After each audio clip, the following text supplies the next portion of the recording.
Hi everyone, thank you so much for joining me today. Today I'm going to be sharing with you how I colored this adorable little hedgehog from the new Heffy Doodle release. So I'm going to be using my Copic markers. I've stamped my image in black Memento ink and stamped onto my Copic Express It blending card. So we're going to be using E44, E43, E42, E41, and R32 and R30.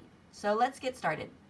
Okay, so we're going to go ahead and color up this little cute little hedgehog, and I'm going to start with my R32, and we're going to make some little rosy cheeks right underneath his eye.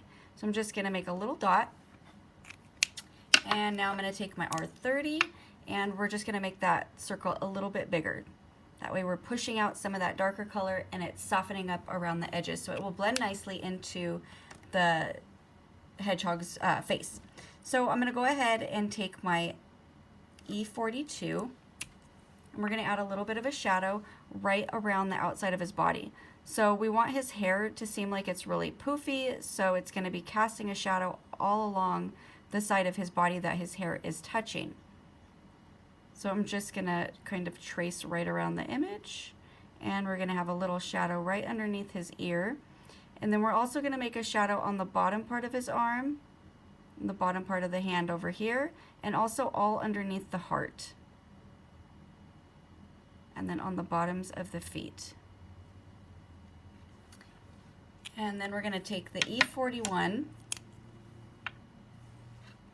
and I'm just going to go right along the side of that E42 so I can get a nice blend right along the edge.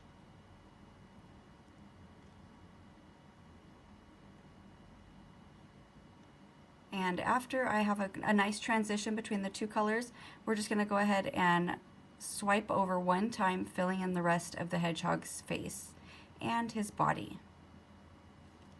I wanted his body and his face to be all solid and real smooth looking, so that way the texture of fur on his back is going to really stand out. Okay.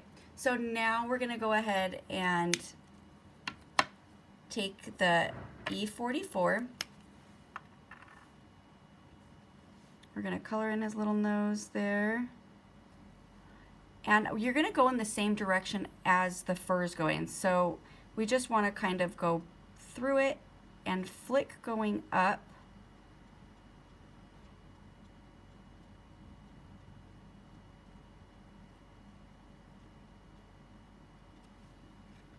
And then we're going to go ahead and do the same thing with E43.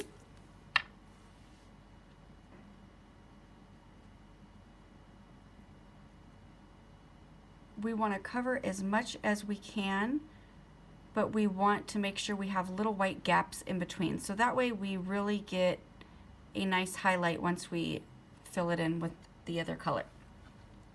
So let's add a little bit more here. Now let's take that E42 and we're just going to do one swipe over, filling in the entire hair. So by going over it, it's going to soften up all of those little flicks, but you're still able to see all the texture. We don't want to go over it so much where we lose the texture and you're just blending it out. We want to keep all of those little strokes that we've created in our fur. That's what makes it look like it has that furry texture. So now we're going to go ahead and color our little heart. So I'm going to be using the same colors as I used for the cheek, the R32 and the R30, but we're also going to be using some of the E43 to add some shadows to it. Normally I would use, with other colors, a gray to deepen my color, but when you do that with a pink, it kind of gives it more of a purplish color and it changes the color. So by using a brown to shadow with pink, you actually can keep that more pinkish tone. So we're going to start with the R32 and come down the one side of the heart, and then it's going to taper off as it goes up.